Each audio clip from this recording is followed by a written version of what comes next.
my theme music.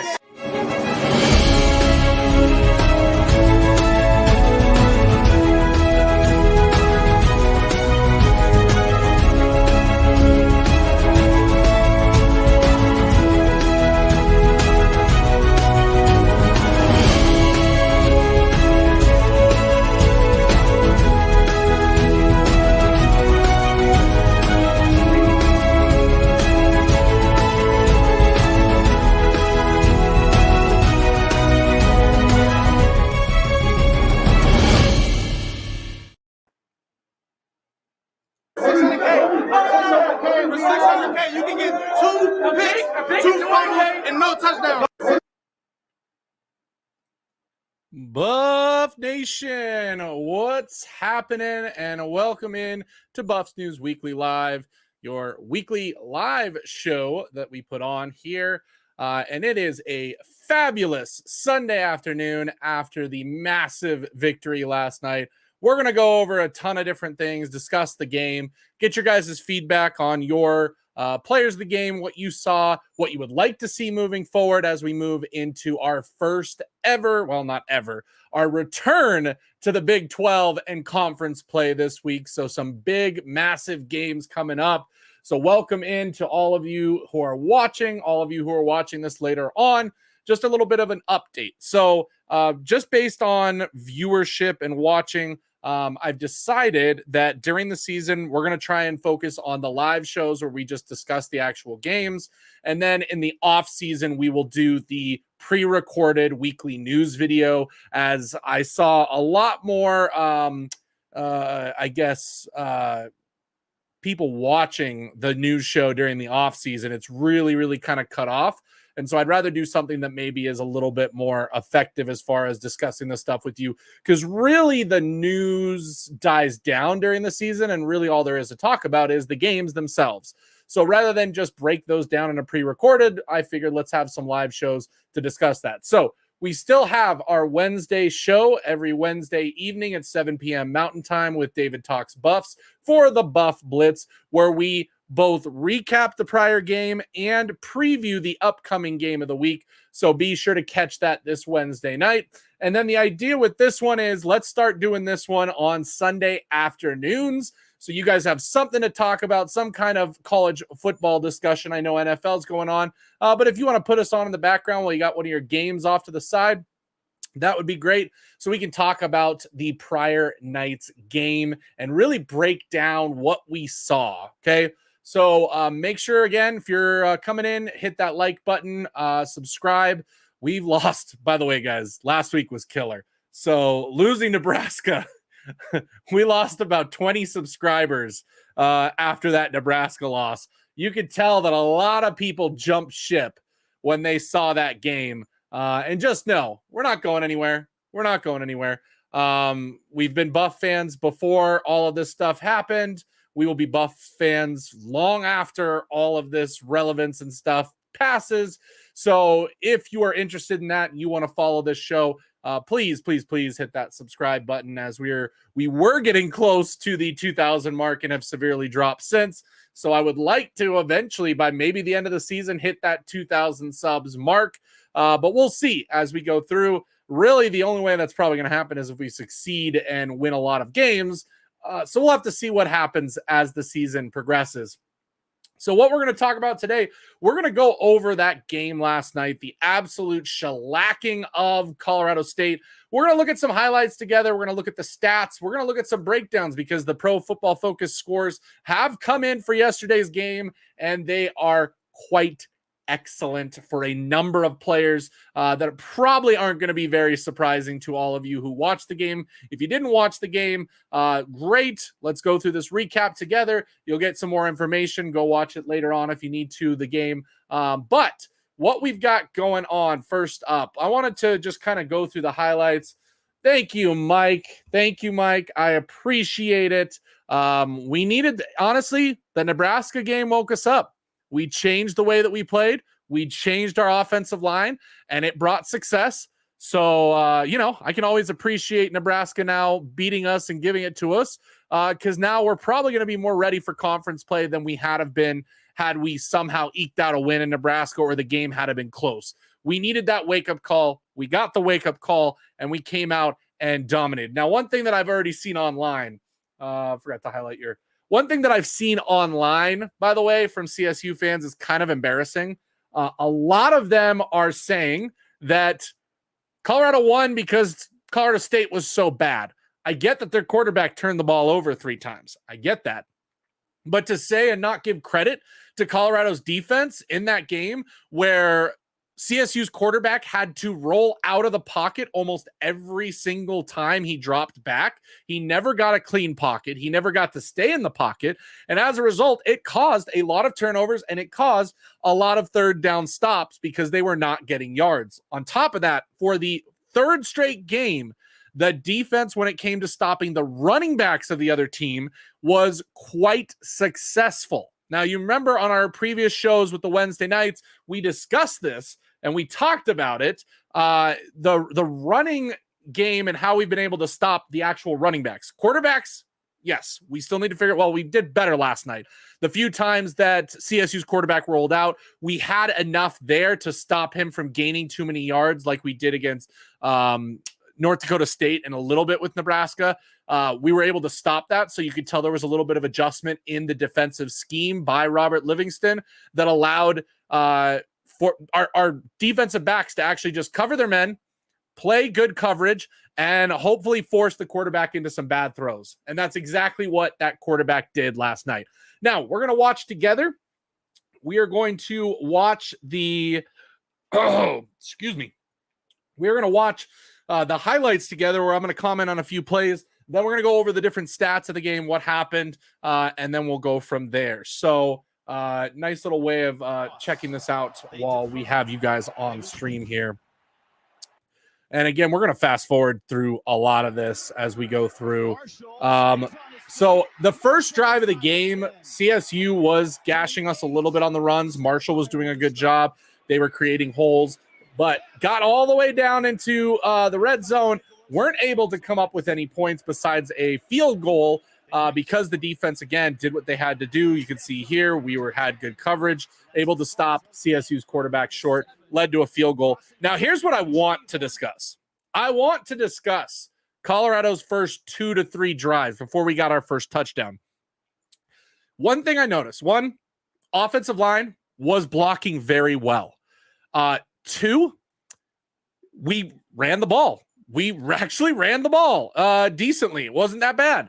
The problem was, and this is something that I don't think any of us thought would happen. Shedeur Sanders did not look comfortable at the start of the game, not because he was under pressure. I think honestly, he was still seeing a few ghosts from the Nebraska game. He was still slowly moving out of the pocket, not really staying in the pocket at the very beginning of the game because I think he was worried that they were going to get to him. But the offensive line changes that Colorado made a difference. What we were able to see was a lot more time in the back, a lot better pockets forming for Shedeur, and eventually Shedeur felt more comfortable sitting back there and actually playing from the pocket, and that's when the offense really picked up. First couple of drives, if you really go back and look at some of the mistakes that were made, you will see that a lot of that had to do with what looked like Shedeur just not really doing what he needed to do. So I will give Colorado State, they did what they had to do. We're going to pop out of that while it does that. I will give Colorado State a little bit on that coverage and just make it a little bit uncomfortable. But for instance, this play right here, if we go back just a second, smidge, what you're going to see here is Shedeur drifts to his left. I mean, he does have to drift there a little bit with the pocket, but that causes a difficult throw for him. Okay, one that he has made before, but that was kind of what the beginning of the game looked like for him, and he was missing some players, okay? So really the slower start, i.e. the first quarter, was on the offense completely. Defense looked wonderful and fantastic. We're going to get into that here in just a little bit. But overall, Slow start, but again, the defense held us in there, did what they needed to do, and then we finally got it going. Look at these runs. Look at this, guys. We actually ran the ball and ran the ball well. We got to talk about it. Micah Welsh, unbelievable debut as a freshman, averaged over 7 yards per carry. Isaiah Augustov did a pretty good job. Only mistake, of course, being the fumble late in the game. Had he not done that, I would have put him and Micah Welsh right there neck and neck for the best running back of the game. But I got to give the nod to Micah Welsh. Even as a freshman, he held onto the ball. He made some great plays. He had a screen pass that he caught for 9 yards. Overall, just did exactly what you need to do. And as a freshman, so the question then becomes, and you guys here in the video, you guys let me know, does the performance of Micah and Isaiah Augustov, do you think it takes some carries away from Dallin Hayden when he comes back? The way I see it is, if we can block like this for Dallin Hayden, I think he might even be able to blow up some of these runs that we saw and maybe have a little bit more shiftiness to maybe get a bigger play. For instance, Micah Welsh's first run of the game where he gashed him for like 12 or 15, he got tackled low. If he just kind of gets up and over that guy, he's probably going all the way for a touchdown on a massive run. You have to wonder if maybe Dallin Hayden can do that with his athleticism and speed. But that's something we're not going to be able to find out what's going on. Mike, these are the classic Stormtrooper jerseys. They're probably a player favorite and a fan favorite. I agree. And just so you know, with Superstition, the combination last week in Nebraska, that is one that CU fans do not like, because we seem to always get blown out in that uniform if you're superstitious. So the all white, gorgeous chef's kiss. I'm going to be interested to see what combination they go with this week at home. I believe, is it blackout or whiteout for the first game in the Big 12? I can't remember as far as fans go. So you have to wonder if then the team will do that. So my guess is we go all black next week. That's just my guess. Great runs from running backs, but Hayden would have balled as well. Roberto, that's what I thought too. So I hope that doesn't take away carries, because if he can get this kind of blocking moving forward, Dallin Hayden is going to feast. He is going to absolutely feast, but I want him to come back 100%. He needs to come back 100% so that he can be able to do that. We know that we can get something out of these other two, so give him the time to get fully healthy so that he can come in. Don't pull what CSU did with Torrey Horton and bring him back too early where he is ineffective and just continues to re-pull it or whatever injury it is. I don't think we've really fully, I think it's ankle. So let the ankle heal so that he can come back 100%, cut on it, do what he needs to do. Maybe he won't be back this week. Maybe he will, depending on how severe it was. We don't really know. But that's just my thoughts. Agreed. I do want to see him. I hope to God above that this does not take away carries from Dallin Hayden. But can we all just say, everybody who's here, all 20 plus of you, anybody who watches this later, F's in the chat for the Charlie experiment. It's obviously dead and over. He only came in on that last drive when the game was over. He did not play the rest of the game. I know that every fan out there is absolutely loving that and wanted that from the get-go. You guys got your wish, and sure enough, what happened? We had an effective run game when it came to that game last night. So, you guys, F's in the chat for Charlie. Unfortunately, the Rudy type story is probably dead and buried, and we can now move on to some really good running backs that we have, the depth that we thought we were going to have in the offseason when we picked up Augustov and Dallin Hayden, and of course getting Micah in our recruiting class. So that's what I'm thinking right now. That's probably the end of what he has going on. Moving on to some more of the stuff that we had going on too. Can we talk about this? Somebody in the chat, please tell me how this isn't targeting. Like, how is that not targeting? That's head-to-head. That's literally what CSU's top rusher did last year at the end of the game and got kicked out, and the refs didn't even review it. Absolutely atrocious call. Especially when you look at some of the other targeting calls that were made yesterday. I don't remember what game it was. It might have been the Tulsa game yesterday where a cornerback got thrown out for targeting because he hit the backside of a player as he jumped. I mean, it was very, very weird. Very weird. Roberto, play calling balance is way better. I beg that they keep this going and let that dictate the flow next week. So here's the question I have for you and everybody else watching. You guys would say, do you feel like the play calling balance was better? Like you just said, does everybody else agree that the play calling balance was better? Because I got a little bit of things to show you on that. I think what we're looking for is a little bit different wording. Okay. Rather than saying the play call balance was better, because honestly, it wasn't, by the way. We actually passed more and ran less than we have in our prior matchups. The key was the running was effective and kept drives going for longer. Okay. It wasn't like the past couple of weeks where we would throw one long play. I don't know if you guys noticed that too. I was noticing that throughout the game. Shador, maybe if I'm thinking about this right, took 3, maybe 4 shots down the field. So yeah, I think when you say play calling balance, I think what we're talking about too is the short to intermediate routes being much more available, the quick passing game being ready, and then of course the run game, which we'll have a discussion about, because if you missed last week's Buff Blitz with me and Dave, I brought up something that Dave went and did a deep dive video in that sure enough, Colorado might have listened to us. I'm sure they didn't, but it was exactly what we talked about last week and how to make the run game effective. They did it and it worked. But yeah, effective. It was effective more so than we didn't run the ball very much. We ran it under 20% again, guys, but it was so effective and helped carry drives longer that Shador had more chances to throw the ball overall.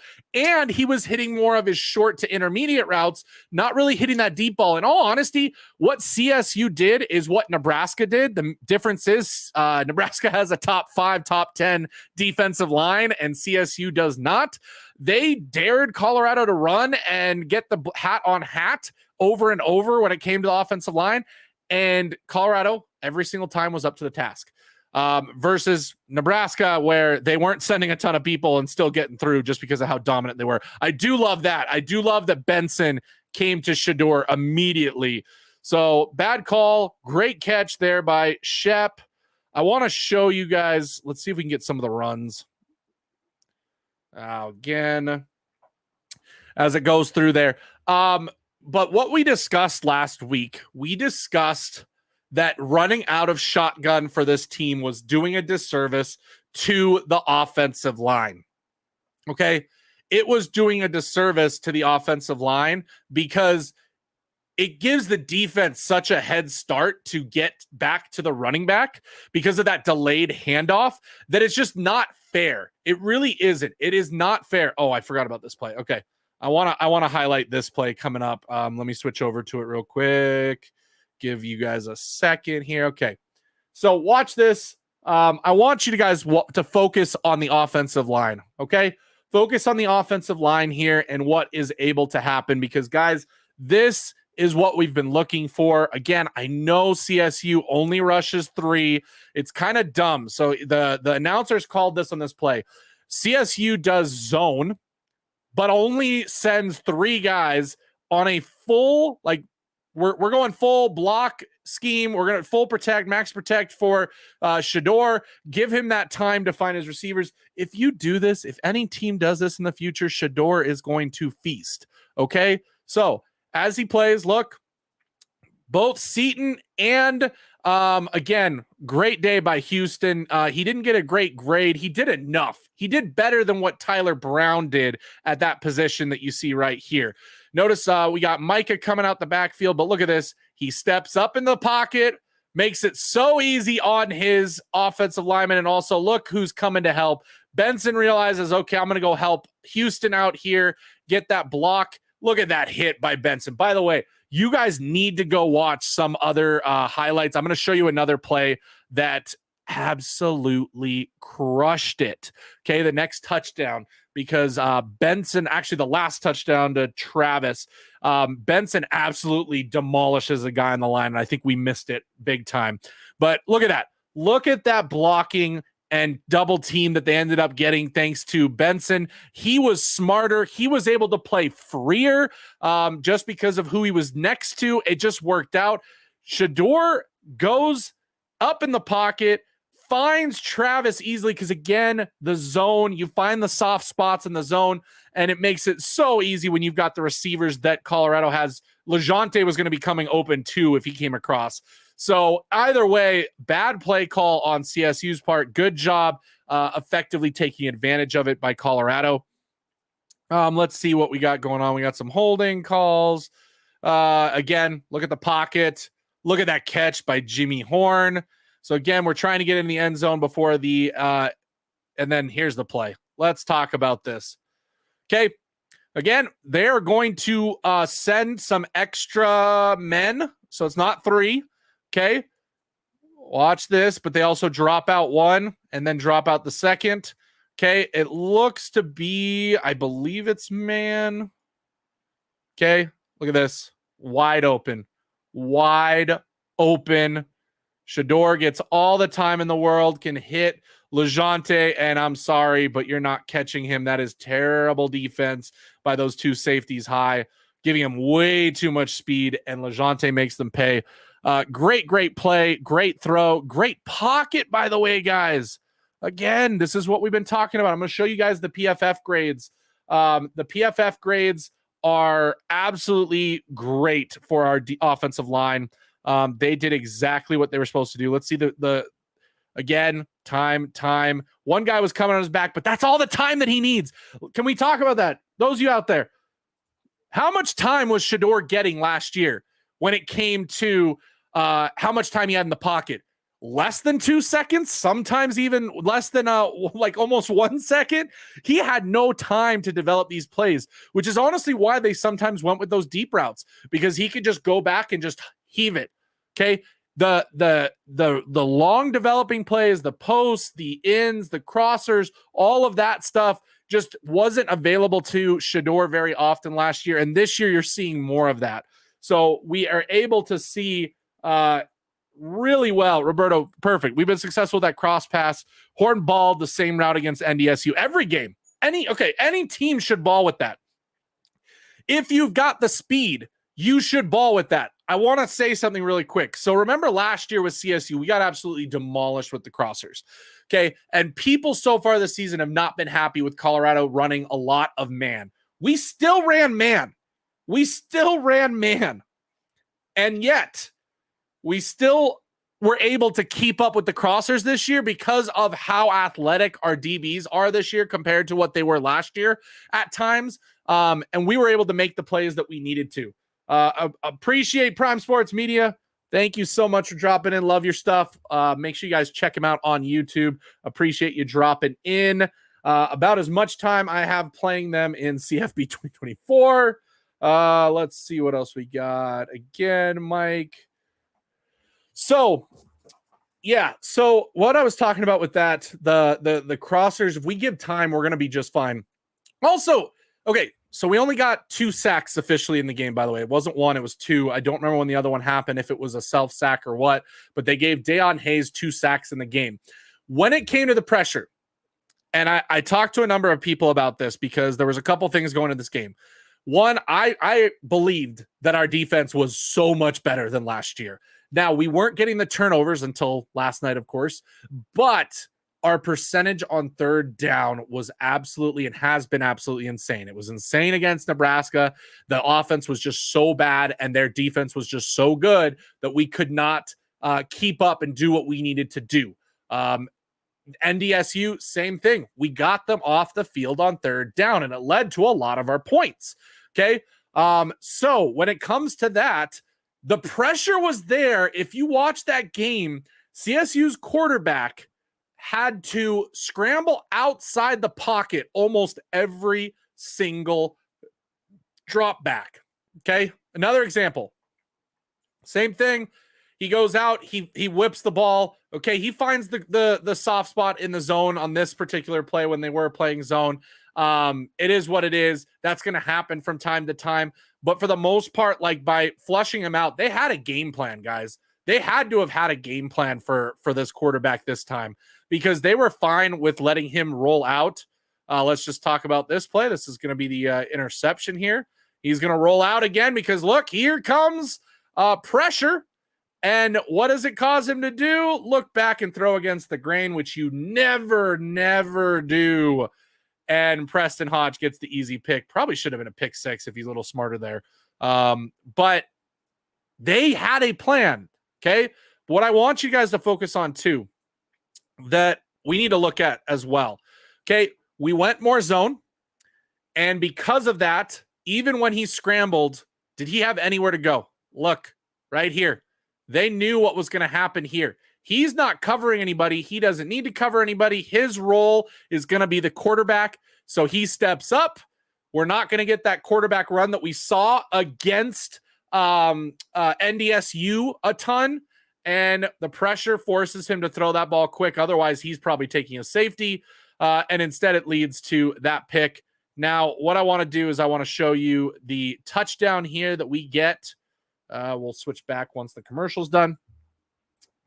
Roberto, defense crushed third downs. Looks like that Bentley Hill combo works. Their eyes are on point. Give it up to Livingston. Livingston gets all the flowers, but Bentley and Hill Green, by the way, Bentley and Hill Green are going to be playing on Sundays.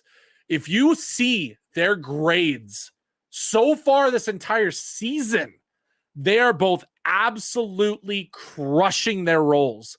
Okay. This game was absolutely insane. They took over this game, but they had good games against Nebraska. Both of them did. That's why Nakai Hill Green started this game, is because he had such a good game against Nebraska. And Bentley's been balling every game. He's been the number one defensive player on this team every single game. And that is a big testament to how he plays, how his instincts are, and how fast he's playing the game this year. Okay, so we get this right here. Let's go. We're going to get to, that's the first Travis Hunter touchdown. I forgot. We'll have to get to the second one. This one was just a simple move. Okay. This is where they, again, gashed us a little bit on the run, but we did just fine. Mike, you get it. And I don't know if you saw any of the other Big 12 games, Mike. The Big 12 is wide open. It is not as good as the rankings show. It's not as good as people thought going into the season. I thought we were going to have a lot more tougher matchups. But if you look, even the ranked teams, I still can't believe that some of the teams in the Big 12 that are still ranked, like your Oklahoma State, your Kansas State, Kansas definitely should not be ranked after this week, after their performance this weekend and what Jalen Daniels has done, or whatever his name is at Kansas. Oh gosh, I can't even remember now. Yeah, it is Jalen Daniels. Okay, I was right. The conference is wide open, and any team could win on any given day when we get to conference play. I'm being honest. If this Colorado team shows up every single week, we are going to have a very good chance of winning, if not winning by a lot, against some of the lesser teams. The teams that we thought were going to be challenging, I think if we show up like this, we're going to be right there. It's going to be a close game, and we've got a chance to win. So next week against Baylor, it starts with them. They're definitely not at the top of the Big 12. They definitely have their issues, and we definitely match up well with them. I think that they are a slightly better version of CSU in how they play, and so we're going to match up quite well. But even looking, like I said, I watched Oklahoma State play Tulsa. That's who played Tulsa. Not impressed with Oklahoma State's defense. They let Tulsa do some things that, if you let Colorado do them, they're going to make you pay. Tulsa's quarterback was not accurate on his throws. He had wide open guys he was missing. They had gash runs. They had time in the pocket. The quarterback had all day, every day, but just couldn't find his receivers. So you take that into a play, and if we get that same Oklahoma State defense, things are going to look really, really good. Okay, going back here, let's see. Is this the that's the fumble recovery. By the way, watch this, guys. This is Bentley. Oh my goodness, Mike, thank you so much for the super chat. You're actually my first super chat ever in the history of my channel. So I appreciate you so much for hanging out. I know you're a Nebraska fan, but we always love seeing you in the chat, both myself, David Talks Buffs. Appreciate you. Thank you so much, and love that you're hanging out with us here on this Sunday afternoon. Hopefully while you guys are watching some football in the background, and we can chat college ball while we get ready for this week. This play by Bentley, this is going to show you everything you need to know. This is a grown man play. I am just going to rip the ball out and take it. Now, if he doesn't bobble that, I guarantee that Bentley might take that to the house. Guaranteed he might take that to the house. They do the celebration. They don't get in trouble there. We do the celebration later. We do get in trouble. But absolutely just manhandles that running back. Tiny guy on big man. Bentley is strong. Okay, this is what I was talking about. Okay, this is what David and I talked about last week. I said that this is what needs to happen. We need more pistol. Okay, if we're not going to put Shador under center, we need pistol to help get the running back some speed to go downhill and hit the holes, or at least if he gets stuffed, get 1 or 2 yards just from momentum going forward. Okay, our 2 fourth down plays against Nebraska, we ran out of the shotgun, which is the dumbest thing ever, especially when Nebraska's front defensive line is so fast and powerful. We need that head start. Instead, you gave them a head start. They were able to push and stop you behind the line of scrimmage. Now they ran pistol a ton, and out of the pistol is where we got all our yards for running the ball, which was unbelievable. Almost every time that we were in pistol up to this point, by the way, we ran it. It allowed for this play to happen, which is Shador play action fake on the pistol. We've got freezing the linebacker here, taking some steps in. You've now taken these 3 guys. We missed the block here, but that's fine. It's going to set up the play. But look at this real quick. Go back against the grain. And I don't know where 8 was going, but Smalls is open for the quick pass. The downfield wasn't open, but you see what it allows us to do. Being able to do the pistol is going to be massive going forward. I love that change. I'm glad to finally see it. I'm glad that my guess is that Shermer was the one that said, hey, this is what we need to do to fix the running game. And, both Prime and Shador were good with that because, Pat Shermer's smart enough to know that when it comes to the run game. Here's the play to Augustov. Again, he was getting a lot of yards, but just not holding onto the ball. This was a weak fumble. Yeah, so real quick, Roberto D, night and day stuff compared to last year. Keep it going, that discipline, we can do stuff. Mike, you make a perfect comment here. So happy they kept Hank at center, just my thoughts. Hank is still young. People don't believe that. He was a freshman, a true freshman last year. He's a sophomore, okay? A majority of our offensive line, by the way, is going to be returning next year, okay? So those people that have been talking about, well, Coach Prime doesn't develop and Coach Prime doesn't do this and this line is going to stay together. If they succeed and they do what they need to do and they improve week to week, they are going to be a much better force next year for whoever we get as quarterback. And so, yes, I think forcing our way down with Hank is going to be a really important piece to this because he needs to develop. He needs to figure out what's going wrong. He's still our lowest graded lineman, but it improved this week compared to the first 2 weeks. I just want to see improvements from him in his game. Let's see if they show the replay on this fumble. It was so okay. They don't. Okay, here's the pick from Travis again. Can we talk about this? What happens? Here comes the pressure.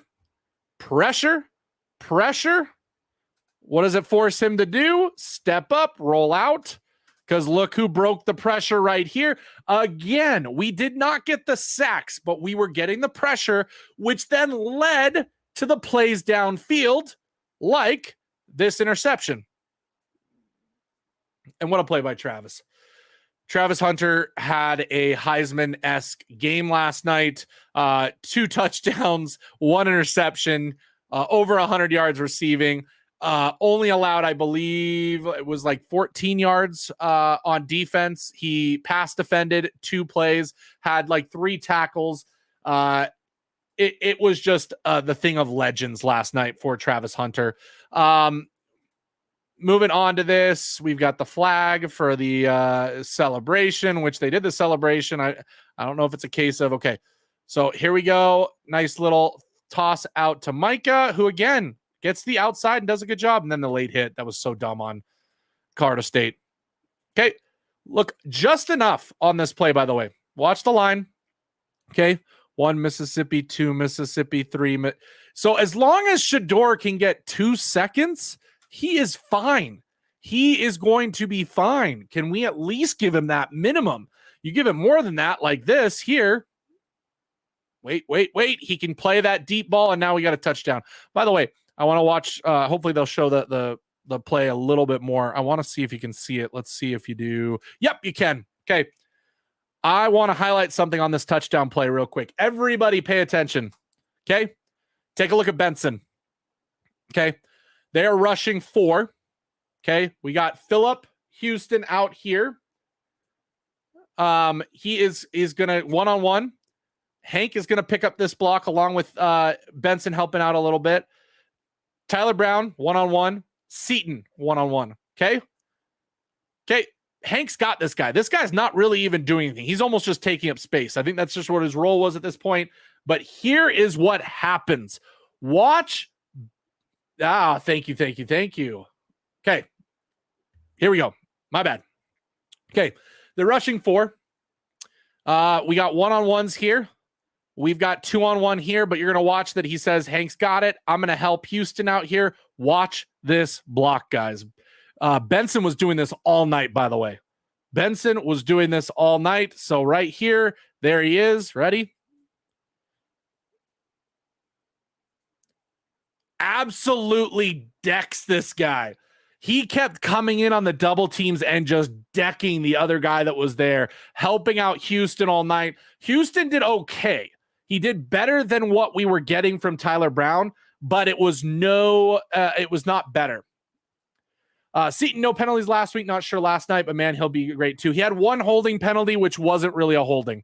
It was a pretty weak holding call, but it was holding in all honesty. So he had 1 penalty last night, which, hey, for a freshman, 3 weeks in, he's got 1 holding penalty because I don't think he had any against NDSU. Look at this. Look at him locking in, by the way. 1v1. He is locked in. True freshman. Okay. Also, can we just talk about this? Watch this. Everybody remember who this is? That's Henry Blackburn. There's Travis Hunter. Watch what he does. Takes a swing at Travis. I heard so many CSU fans say, oh, he was trying to knock the ball out. Okay. You know what he was doing. Look at this. He's throwing the elbow/punch right at head level. Travis just ducks out of it after making that touchdown catch. Crazy. Absolutely crazy. I'm glad Travis is okay. I'm glad that didn't lead to anything because I could only imagine what would have happened if he had to hurt Travis on that play. Absolutely would have been a travesty for what that game was. Let's see this view. It's just wham. Fully extended punch. Missed. Luckily, he missed. But that guy, I'm sorry. You and Travis became cool. Whatever. You're going to do that at that point in the game. Like that. It's 28 too. It's about to be 28 on that play. The game is over. Okay. Here's the big gash play, by the way. And I want to give credit to CSU on this one. This was absolutely unbelievable play calling. Watch this. They play the counter on the direct snap. Everybody's going this way. Catches the linebackers and everybody going this way. They play the right there. We're done. All 3 of Cam, Silman, Craig. Everybody is done. The counter works to perfection. Blocker is now going to be 1-on-1 here, and we're gone.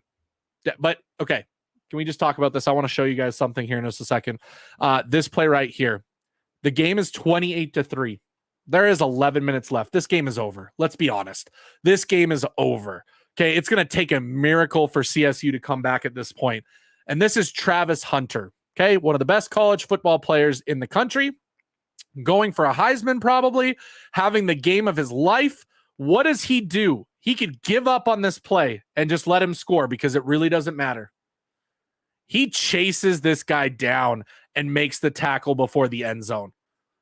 And I want to show you guys something real quick. We're going to switch to a different screen here.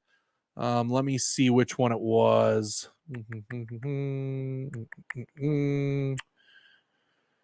There it is. Okay. Look at this. Look at this. Here you go. Travis's speed. Max speed of 21.4 miles per hour. Okay. Absolutely ridiculous that Travis Hunter tracked that guy down and still went for it. Okay. That is a football player right there. Okay. They get the little touchdown here on the nice play. Good job blocking there by CSU, if I'm being honest. I mean, look, we loaded the box. It's just a straight who has the most blocks and who can hold their blocks. And they do a great job of getting these two guys up to this level. You know, we're on the back end through here. We're breaking through. Good seal right there from 90. Takes care of two guys. And they have an easy touchdown. Okay, not bad. I'm not going to fault the defense for that at that point. Also, by the way, the crowd noise that happened at that point when they scored that touchdown was like they won the Super Bowl. Okay, that crowd in Fort Collins, while they just wanted anything to happen, it was just, you know, that was what they wanted. Okay, here is the next drive. They looked good. Ended up fumbling the ball away right here. We get the ball. Okay, now we can talk about the let's talk about the controversy at the end of the game. Okay. Colorado did not kneel the ball. Colorado went for more points. They didn't get more points. I wish they had of. It was a bad holding call that stopped them from getting more points. By the way, Charlie doing a fantastic job here. But we're still pushing. Where is it? Yeah, there it is. Nope, that's not it either. That's the fourth down. Okay, here we go. Nope, still the fourth down. Did they show it?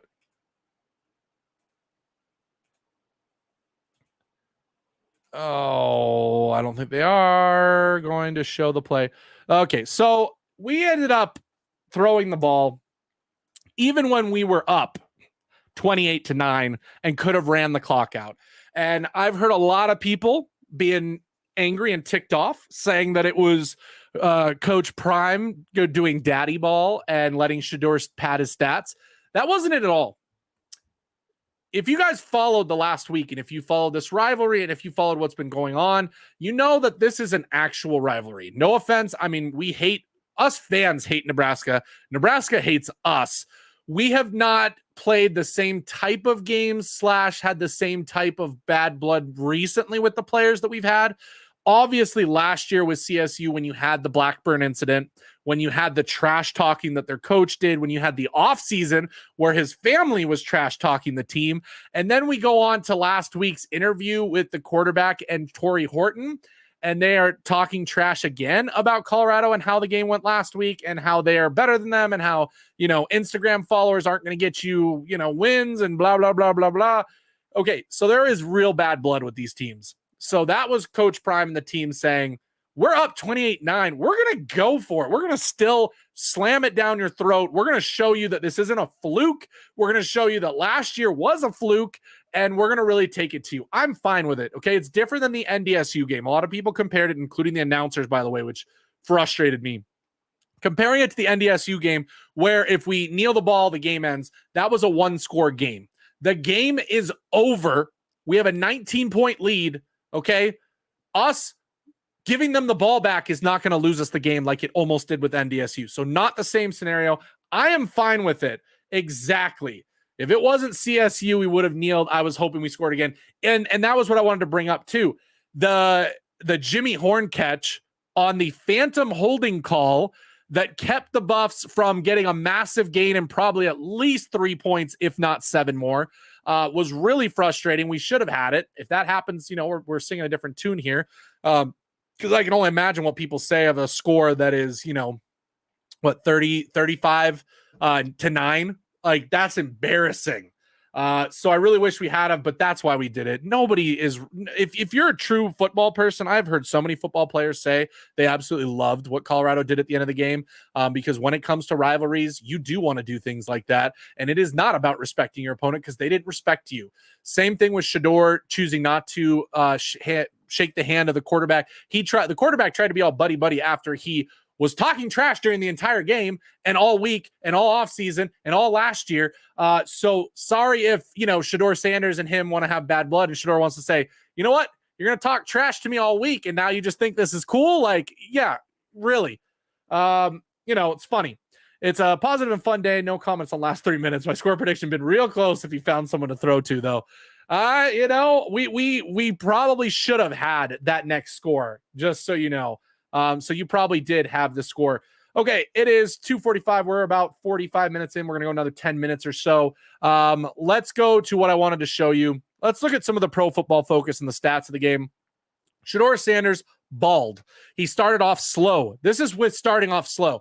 If he doesn't start off slow and can actually hit some of the guys at the beginning of the game, he probably goes for 400 yards easy.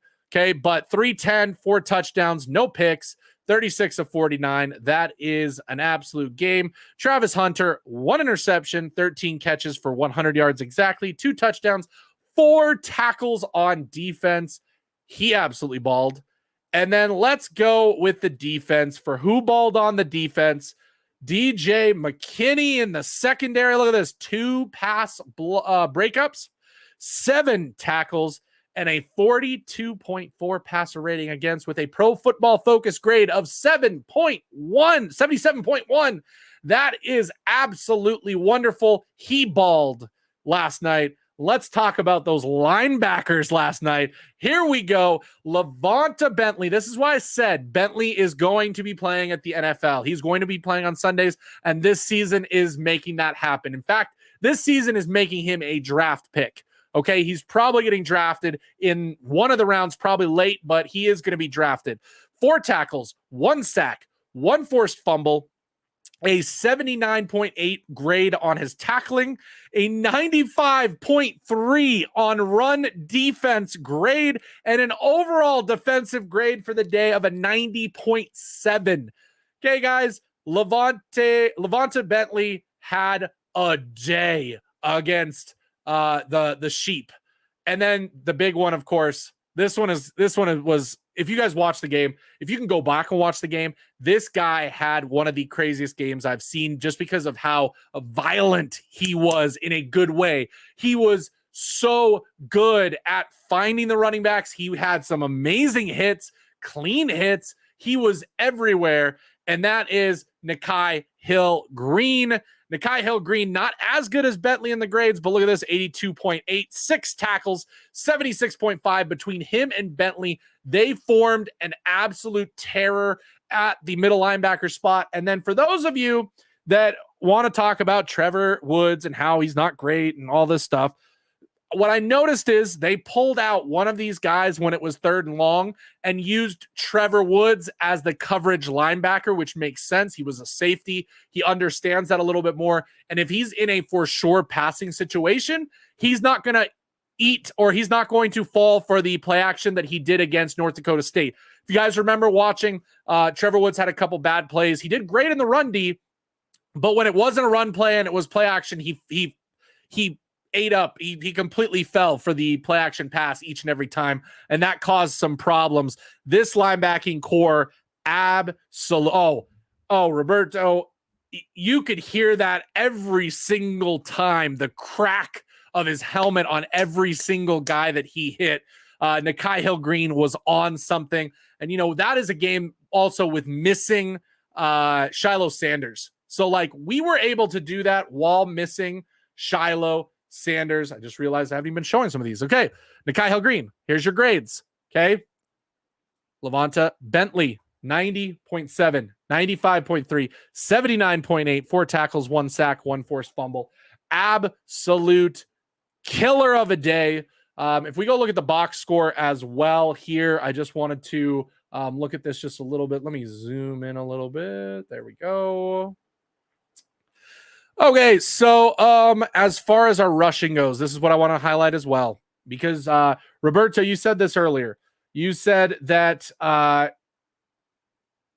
the running plays were a lot better because we were more balanced. But here's the funny part. We weren't that balanced. Overall, we weren't that balanced. Okay. Total carries 19 versus nearly 50 passing attempts. Okay. That is 100% different. Okay. 100%. But look at this, 109 yards. We finally broke 100 yards. 5.7 average, even when you take in the average of Shedeur Sanders on his 2 negative plays. We're at 5.7. And look at this. Micah Welsh coming out party. 9 carries, 65 yards, 7.2. Would have loved to see him hit 100 yards on his own, but hey, he had a game, and I absolutely love that. You look at the QBR ratings. Braden Fowler Nicolosi, 6.4 rating. He had an absolutely atrocious game. That's the $600,000 man, by the way, that supposedly got $600,000 offer from Kansas State to go play for them and not stay at Colorado State. I highly doubt that ever happened. And if it did, Kansas State is stupid. Then we have our receiving stats. Of course, Travis hit 100, but look at this. Good spread between the top 4.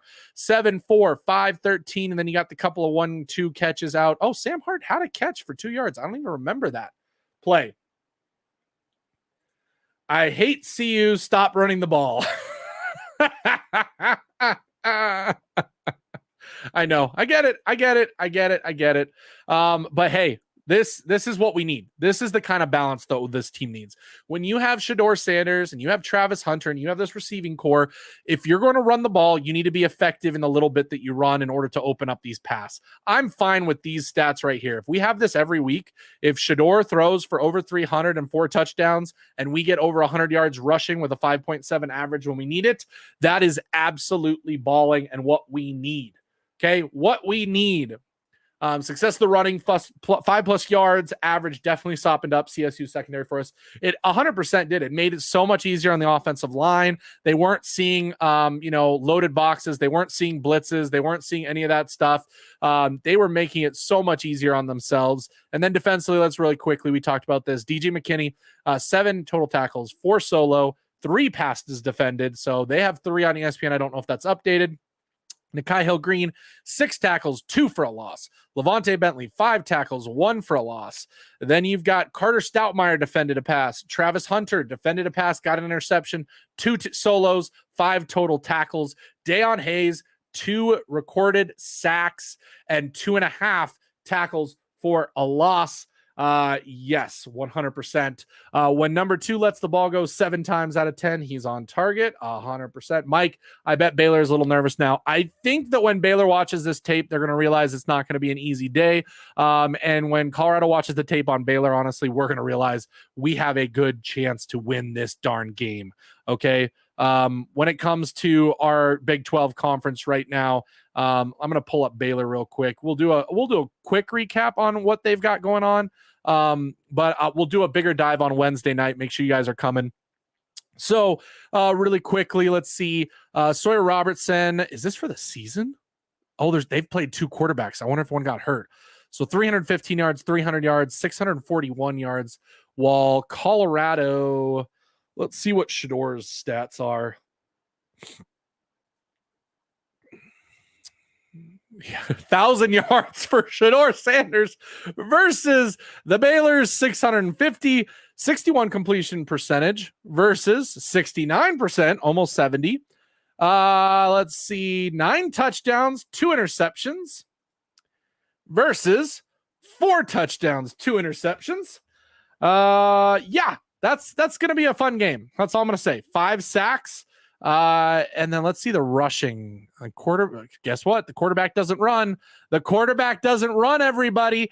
They are not a running they're not a quarterback. They're not a passing team. They're not a quarterback run team. They are a running team. Here we can see 3 guys with over 100 yards, 500 yards on the season, a 4.1 average. What is Colorado on the season now after that game?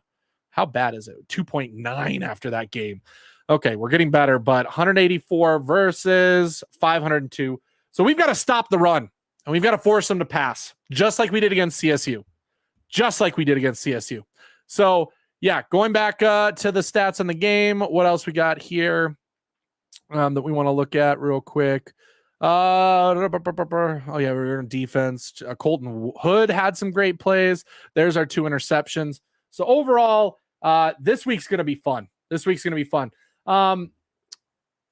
That's all I wanted to cover today with you guys. Wanted to have a fun, nice little hour on the weekend. Like I said, if you missed it at the beginning, I'm going to be doing this instead of the news video on a weekly basis. So Sunday afternoons, hang out with Russ, Buffs News Weekly Live. During the off season, I'll bring back the pre-recorded news videos because there's a lot more news to cover in the off season than there is in the middle of the season. The only news you guys really care about pertains to the game, and it's not really easy or fun to do a pre-recorded summary of the game when you could easily just, read that or whatever. I'd rather have an interactive version of this, and perhaps, bring on some guests, bring on some different people maybe in the future. We'll see. I'm going to reach out to some people about that, so make sure you guys come back each and every week. Let's go through our comments, though. I say that because CU have to get on a fast start, make the O-line at running the ball. Running the ball made it easy to pass block. Absolutely. It made it so easy. Roberto, honestly, CSU knew they didn't have what was needed to win. CU is too deep with talent, period. Playmakers, okay? Playmakers will make the difference if everybody else does their job. Playmakers will make the difference. And we have some of the best playmakers in the country. Yes, I said the country, okay? If the rest of the team can do their jobs and allow the playmakers to take over, we are going to win ball games. Okay. Last week was not that case. The lines did not do their jobs. The playmakers were not able to get what they needed to do to be able to break out. And that led to the blowout that was the Nebraska loss. But I'm honestly saying that was good for us now. It was good that we had that. It was good that we changed up what we did based on last week. And I'm glad to see this team making adjustments this year. That's why this win is so important. I said it before this game. If the game was close, I would be very worried about where we stand for this season, okay? Because this was the one game out of the first 3 that I was like, this absolutely needs to be a blowout. It can't be like last year, okay? We are not on the same level as CSU is. They are a G5, G6 school moving to the fake Pac-12 now. They are not on the same level as us right now, and this game showed that is exactly true. Yep. Mike, they won't turn the ball over as much, but Colorado can whoop them. It's going to be more like NDSU. I think just the third down conversion is going to be the most important, which, by the way, just real quick, I'm going to give you guys the stat on that. Overall, this is why the defense is good. We're not getting as many turnovers. Yes, we got 4 last night, but the previous 2 games we didn't. What we are getting is if I go, do they have team stats? Okay. I'm going to just read it to you guys. You don't need to necessarily see it. Let's see defensive stats. Does it even show it? Okay. I guess not. But I believe we're at like 19% third down conversion being allowed against all the teams we've played. That's absolutely insane. Thanks, Mike, for tuning in. Appreciate it. Again, thank you so much for the super chat. I really, really appreciate it. We're going to go get a cup of coffee now to drink while I watch some more tape and prepare for Baylor next week. Good breakdown, Roberto. Appreciate you coming in. CU defense needs to work on speed, shuttle runs every day. Who specifically needs to work on speed is my wonder. Are we talking about like the offensive line? That would be, yeah. Baylor's worried for sure. Russ, hate Matt Rule, recruit in our backyard. I don't like it. I agree, North Side. I'm definitely on the side of when it comes to offensive line, we need to be recruiting more in Colorado. Those guys are depth pieces, but they eventually pan out. Obviously, these first 2 years, Prime is trying to get the best team he can in the quickest amount of time possible because you don't waste the talent that you have in Shador and Travis. But I guarantee you this offseason, we're going to see a shift. We're going to see a shift to trying to build more and trying to create more depth so that we can build a longer lasting team going forward, okay, with younger players. The offensive line is already starting to be there, but we need to go after some of the guys in the backyard 100%. Our edge rushers were coming up field too much. That needs to use better angles, contain, then we good to go. Yeah, the good news is next week, I don't think we're going to have to worry about that too much because of the stats we're looking at. Looks like those quarterbacks don't run for Baylor, but by Kansas State, we absolutely need to figure out. And honestly, UCF. So that's going to be 2 weeks where we're going to have a good test of our edge rushers being able to contain. Great show. Thank you, buddy. Appreciate it. Baylor has a senior QB1. Okay. Our edges can't finish. They always round the ball, but can't finish. Yes, but I always still want to take a look at something, or I pointed something out earlier if you missed it. The quarterbacks in the opposing team are flushing out of the pocket early. They're not staying in the pocket at all, and that's good. That leads to things like turnovers, and last night we saw that because they did a much better job of containing the quarterback once he got out of the pocket. You had guys that were there ready to make a play rather than what happened against NDSU where the quarterback rolled out. Nobody was there, and he ran for 10, 15, 20, and of course the big touchdown run. So it was better because of that. They almost played to that strength, and it led to 2 turnovers from CSU's quarterback throwing while rolling out of that pocket that he was scared of. CSU worse than NDSU. Thank you, buddy. I agree 100%. I've been telling some other people about that. It is absolutely true. NDSU is a good football team. If they were in Division I football, they're not going to be ranked, but they're going to be a good team. They'd probably be one of the top 2, top 3 teams in the Mountain West as it stands. And the new Pac-12, honestly, if the Pac-12 are smart, they would bring up some of those FCS schools like your Montana, Montana State, North Dakota, and South Dakota State. Those would be really awesome gets for them. They're good at football programs. They know what they're doing, but that's what we got going on. Northside, Barnes is dangerously good in the middle. Yeah, Anquan Barnes did great job replacing Chidoze. That was one of my worries. I was worried how we were going to be able to plug up the middle, and we did a great job plugging up that middle, and that is without Chidoze. So you bring him back in, replace Cokes with Chidoze, and maybe go Anquan and Chidoze. Whew, that is going to look good. Roberto, good point. We are flushing the quarterback. Yeah, I mean, I would love our guys to get the right angle and be able to finish with more sacks. But if you notice, I mean, the quarterback's not staying in the pocket very long. It is hard to get at the quarterback when they are running out of the pocket for their lives, even when they're not under pressure, by the way. CSU's quarterback was seeing ghosts and having to run out of the pocket because he was just worried about what was happening.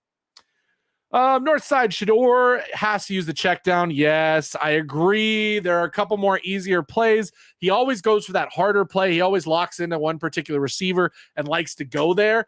He loves his certain guys and doesn't always love saying, he's not really open. Let me take the easy play, the easy yards. His receivers are great, so it leads to great plays, but if we want the easier ones, that would be smarter. Okay. We're at an hour. I'm going to call it for today. Thank you guys so much for tuning in. Make sure you guys are subscribed. Hey, like this video on your way out. I would appreciate it. Share this video with all the Buffs fans you know. Share my channel. Again, we're trying to get to 2,000 subscribers. We hit a rough patch last week because of the Nebraska game. I lost 20 subscribers the moment that game ended. Like literally within the hour of that game ending, 20 subscribers unsubscribed. Okay. So if you're a true, CU fan, you want to truly follow the team, make sure you're subscribed. And thank you guys so much for joining me today. And until Wednesday night, Go Buffs.